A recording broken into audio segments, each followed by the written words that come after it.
ਹੁਣ ਗੱਲ 2022 ਦੇ ਚੋਣ ਦੰਗਲ ਦੇ ਵਿੱਚ ਮੁੱਦਿਆਂ ਦੀ, ਕਿਉਂਕਿ ਗੱਲ ਮੁੱਦਿਆਂ ਦੀ ਹੀ ਹੋਣੀ ਹੈ। ਨਿਊਜ਼ 18 ਪੰਜਾਬ ਦੀ ਕੋਸ਼ਿਸ਼ ਹੋਏਗੀ ਕਿ ਲੋਕਾਂ ਦੇ ਮੁੱਦੇ, ਪੰਜਾਬ ਦੇ ਮੁੱਦੇ ਸਾਹਮਣੇ ਰੱਖੀਏ। ਪੰਜਾਬ ਦੇ ਲੋਕਾਂ ਦੇ ਵੀ ਤੇ ਸਿਆਸਤਦਾਨਾਂ ਦੇ ਵੀ, ਜਿਨ੍ਹਾਂ ਦੇ ਵੱਲੋਂ ਸੱਤਾ ਦੇ ਉੱਤੇ ਕਾਬਜ਼ ਹੋਣ ਦੀ ਕੋਸ਼ਿਸ਼ ਕੀਤੀ ਜਾ ਰਹੀ ਹੈ।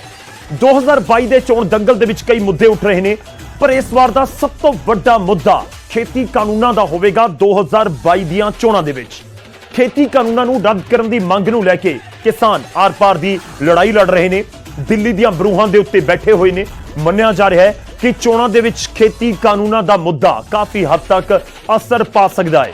ਕਾਂਗਰਸ, ਅਕਾਲੀ ਦਲ, ਆਮ ਆਦਮੀ ਪਾਰਟੀ ਖੁਦ ਨੂੰ ਕਿਸਾਨਾਂ ਦਾ ਹਿਮਾਇਤੀ ਸਾਬਤ ਕਰਨ ਦੇ ਵਿੱਚ ਜੁਟੇ ਹੋਏ ਨੇ, ਪਰ ਇਸ ਦਾ ਫਾਇਦਾ ਕਿਸ ਨੂੰ ਹੋਵੇਗਾ, ਇਸ ਦੇ ਲਈ ਇੰਤਜ਼ਾਰ ਕਰਨਾ ਹੋਏਗਾ ਲੋਕਾਂ ਦੇ ਪੱਖ ਦੇ।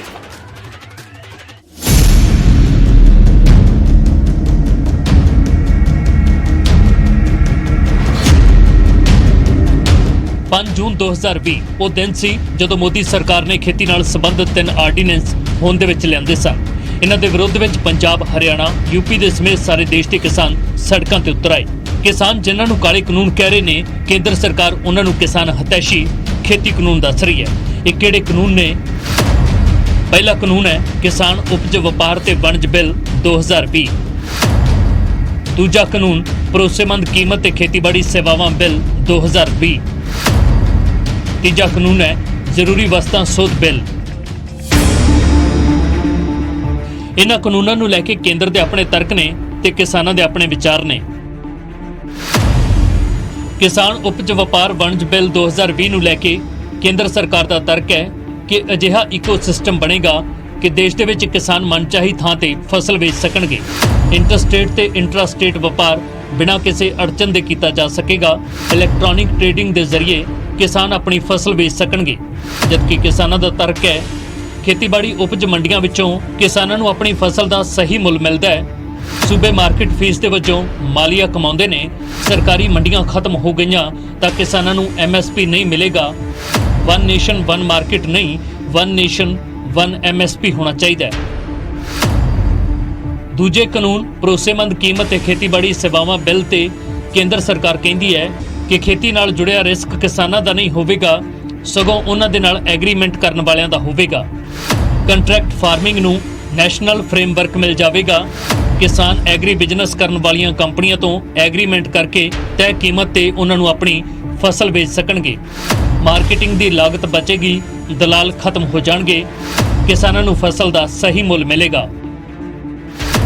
ਪਰ ਕਿਸਾਨ ਕਹਿੰਦੇ ਨੇ ਕਿ ਇਸ ਵਿੱਚ ਕੀਮਤਾਂ ਤੈਅ ਕਰਨ ਦਾ ਕੋਈ ਮੈਕੈਨਿਜ਼ਮ ਨਹੀਂ ਦੱਸਿਆ ਗਿਆ। ਇਸ ਨਾਲ ਪ੍ਰਾਈਵੇਟ ਕਾਰਪੋਰੇਟ ਘਰਾਣਿਆਂ ਨੂੰ ਕਿਸਾਨਾਂ ਨੂੰ ਪਰੇਸ਼ਾਨ ਕਰਨ ਦਾ ਜ਼ਰੀਆ ਮਿਲ ਜਾਵੇਗਾ।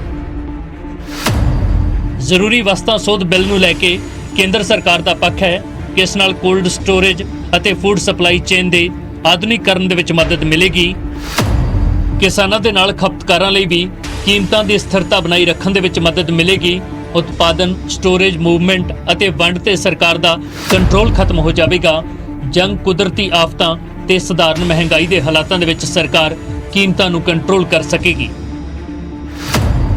ਪਰ ਦੂਜੇ ਪਾਸੇ ਕਿਸਾਨਾਂ ਦਾ ਕਹਿਣਾ ਹੈ ਕਿ ਪ੍ਰੋਸੈਸਰ ਤੇ ਵਪਾਰੀ ਫਸਲਾਂ ਦੇ ਸੀਜ਼ਨ ਦੇ ਦੌਰਾਨ ਜਮਾਖੋਰੀ ਕਰਨਗੇ। ਇਸ ਨਾਲ ਕੀਮਤਾਂ ਦੇ ਵਿੱਚ ਅਸਥਿਰਤਾ ਆਵੇਗੀ, ਫੂਡ ਸੁਰੱਖਿਆ ਪੂਰੀ ਤਰ੍ਹਾਂ ਖਤਮ ਹੋ ਜਾਵੇਗਾ। ਸੂਬਿਆਂ ਨੂੰ ਇਹ ਪਤਾ ਨਹੀਂ ਹੋਵੇਗਾ ਕਿ ਸੂਬੇ ਵਿੱਚ ਕਿਸ ਚੀਜ਼ ਦਾ ਕਿੰਨਾ ਸਟਾਕ ਹੈ। ਜ਼ਰੂਰੀ ਵਸਤਾਂ ਦੀ ਕਾਲਾਬਾਜ਼ਾਰੀ ਵੱਧ ਸਕਦੀ ਹੈ। ਕਿਸਾਨਾਂ ਨੂੰ ਦਿੱਲੀ ਦੀਆਂ ਬਰੂਹਾਂ ਤੇ ਬੈਠਿਆਂ ਨੂੰ 8 ਮਹੀਨੇ ਤੋਂ ਜ਼ਿਆਦਾ ਦਾ ਵਕਤ ਹੋ ਗਿਆ ਹੈ ਅਤੇ ਕੇਂਦਰ ਸਰਕਾਰ ਕਿਸਾਨਾਂ ਦੇ ਨਾਲ 11 ਦੌਰ ਦੀ ਗੱਲਬਾਤ ਕਰ ਚੁੱਕੀ ਹੈ, ਪਰ ਹਾਲੇ ਤੱਕ ਇਸ ਮਸਲੇ ਦਾ ਕੋਈ ਹੱਲ ਨਹੀਂ ਹੋ ਸਕਿਆ। ਕਿਸਾਨਾਂ ਵੱਲੋਂ ਇਸ ਦਾ ਵਿਰੋਧ ਕੀਤਾ ਜਾ ਰਿਹਾ ਹੈ ਅਤੇ ਕੇਂਦਰ ਸਰਕਾਰ ਇਸ ਨੂੰ ਕਿਸਾਨ ਪੱਖੀ ਕਾਨੂੰਨ ਦੱਸ ਰਹੀ ਹੈ। ਕੇਂਦਰ ਨੇ ਕਿਸਾਨਾਂ ਦੇ ਨਾਲ ਗੱਲ ਕਰਕੇ ਇਸ ਵਿੱਚ ਸੋਧ ਕਰਨ ਦੀ ਗੱਲ ਤਾਂ ਮੰਨੀ ਹੈ, ਪਰ ਕਿਸਾਨ ਕਹਿ ਰਹੇ ਨੇ ਕਿ ਇਸ ਮਸਲੇ ਦਾ ਹੱਲ ਸੋਧ ਦੇ ਨਾਲ ਨਹੀਂ, ਕਾਨੂੰਨਾਂ ਨੂੰ ਰੱਦ ਕਰਕੇ ਹੋਵੇਗਾ। Bureau report, news 18। ਤਾਂ ਪੰਜਾਬ ਦੇ ਵਿੱਚ ਕਰੀਬ 13,000 ਪਿੰਡ ਨੇ ਤੇ ਜ਼ਿਆਦਾ ਆਬਾਦੀ ਪੰਜਾਬ ਦੇ ਵਿੱਚ ਖੇਤੀ ਦੇ ਉੱਤੇ ਨਿਰਭਰ ਹੈ, ਅਸੀਂ ਸਾਰੇ ਜਾਣਦੇ ਹਾਂ। ਤੇ ਇਸ ਵਿਚਾਲੇ ਖੇਤੀ ਕਾਨੂੰਨਾਂ ਦਾ ਮੁੱਦਾ, ਕਿਸਾਨੀ ਦਾ ਮੁੱਦਾ, ਵੱਡਾ ਮੁੱਦਾ ਤਾਂ ਲਾਜ਼ਮੀ ਤੌਰ ਦੇ ਉੱਤੇ 2022 ਦੀਆਂ ਚੋਣਾਂ ਦੇ ਵਿੱਚ ਰਹੇਗਾ। ਗੱਲ ਖੇਤੀ ਕਾਨੂੰਨਾਂ ਦੀ ਹੋ ਰਹੀ ਹੈ ਤਾਂ ਸਿੰਘੂ ਦਾ ਜ਼ਿਕਰ ਹੋਣਾ ਵੀ ਜ਼ਰੂਰੀ ਹੈ। ਜਿੱਥੇ 26 ਨਵੰਬਰ 2020 ਯਾਨੀ ਲੰਘੇ ਵਰੇ ਤੋਂ ਧਰਨਾ ਪ੍ਰਦਰਸ਼ਨ ਕਿਸਾਨਾਂ ਦਾ ਜਾਰੀ ਹੈ। ਸਿੰਘੂ ਦਾ ਰੁਖ ਕਰਦੇ ਹਾਂ ਅਤੇ ਜਾਣਦੇ ਹਾਂ ਕਿ ਉੱਥੇ ਮਾਹੌਲ ਕੀ ਹੈ, ਚੋਣਾਂ ਨੂੰ ਲੈ ਕੇ ਲੋਕਾਂ ਦੀ ਰਾਏ ਕੀ ਹੈ, ਆਉਣ ਵਾਲੀਆਂ ਚੋਣਾਂ ਦੇ ਵਿੱਚ ਕਿਸਾਨਾਂ ਤੋਂ ਕਿਹੋ ਜਿਹੀ ਆਸ ਲਗਾ ਰਹੇ ਨੇ ਅੰਦੋਲਨ ਦੇ ਵਿੱਚ ਸ਼ਾਮਲ ਹੋਏ ਕਿਸਾਨ। ਸਿੰਘੂ ਤੋਂ ਰਿਪੋਰਟ ਦੇ ਰਹੇ ਨੇ ਸਾਡੇ ਸਹਿਯੋਗੀ ਵਿਜੇਪਾਲ ਬਰਾੜ ਅਤੇ ਪੰਕਜ ਕਪਾਹੀ।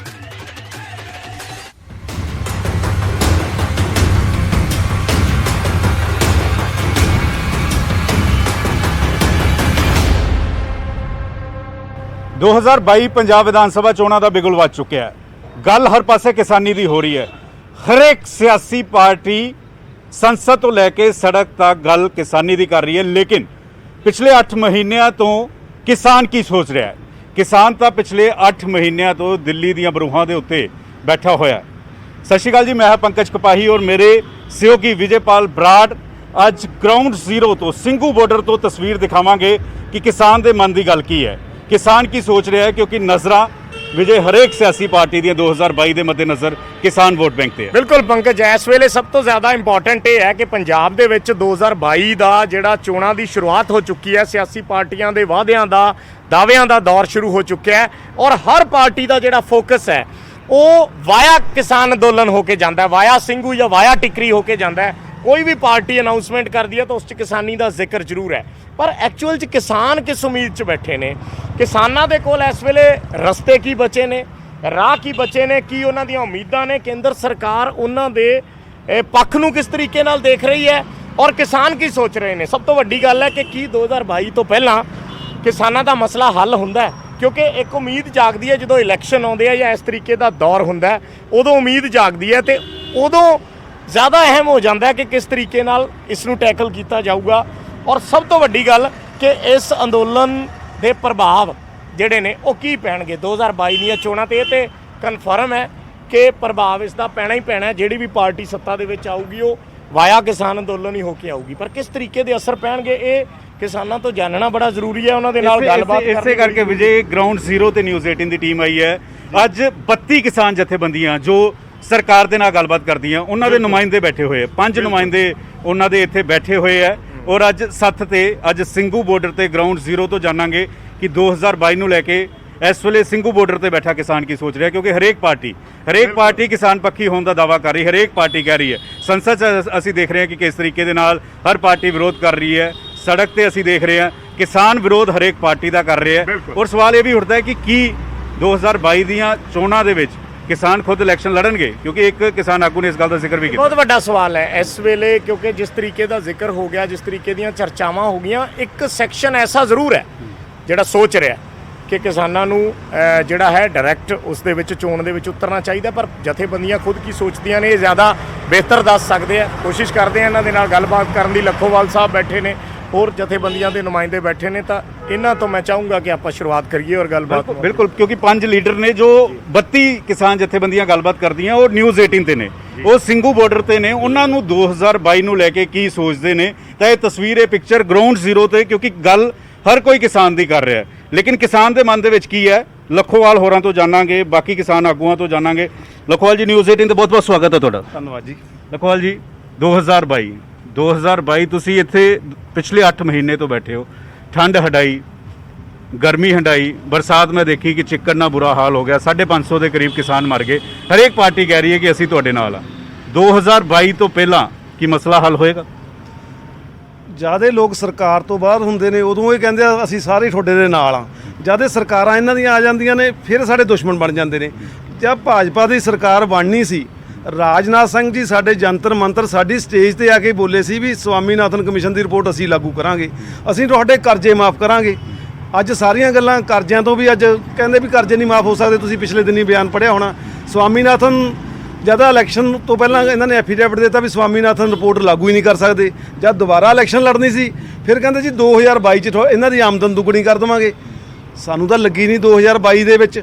ਦੇਖੋ ਸਾਡੀਆਂ ਖਾਦਾਂ ਦੀਆਂ ਕੀਮਤਾਂ, ਤੇਲਾਂ ਦੀਆਂ, ਤੇਲ ਜਿਹੜਾ ਹੋ ਗਿਆ, ਜਿਵੇਂ ਤੇਲ ਪਿੱਛੇ ਵੀ ਇਹ ਲੜਾਈ ਲੜਦੇ ਸੀ, ਡੀਜ਼ਲ ਪੈਟਰੋਲ ਡੇਢਾ ਰੇਟ ਹੋ ਗਿਆ। ਸਾਡੀ ਆਮਦਨ ਤਾਂ 3.5 ਤੋਂ 4 ਗੁਣਾ ਜਿਹੜੀ ਇਹ MSP ਵਧਾਉਂਦੇ ਆ, ਪਰ ਜਿਹੜੀ ਮਹਿੰਗਾਈ ਆ ਉਹ 25-30% ਹੋ ਜਾਂਦੀ ਆ। ਤੇ ਇਸ ਲਈ ਅਸੀਂ ਇਹ ਕਹਿੰਦੇ ਆ ਵੀ ਸਿਰਫ ਸਾਨੂੰ ਲਾਰੇ ਲਾ ਕੇ ਅੱਜ ਨਵਾਂ ਹੀ ਬੰਦਾ ਜਾਂਦਾ, ਕਦੇ ਕਹਿੰਦਾ ਕੋਈ 200 ਯੂਨਿਟ ਮਾਫ ਕਰ ਦੇਣਾ, ਕੋਈ ਕਹਿੰਦਾ 300 ਕਰ ਦੇਣੇ ਆ, ਕੋਈ ਕਹਿੰਦਾ 400 ਕਰ ਦੇਣੇ ਆ, ਕੋਈ ਕਹਿੰਦਾ ਇਹ ਪੈਨਸ਼ਨ ਦੇ ਦੇਣੀ ਆ। ਉਹ ਰੋਡ ਮੈਪ ਕੀ ਆ? ਖੇਤੀ ਲਈ ਤੁਸੀਂ ਕੀ ਰੱਖਿਆ? ਖੇਤੀ ਨੂੰ ਤੁਸੀਂ ਕਿਵੇਂ ਅੱਗੇ ਲੈ ਕੇ ਜਾਓਗੇ?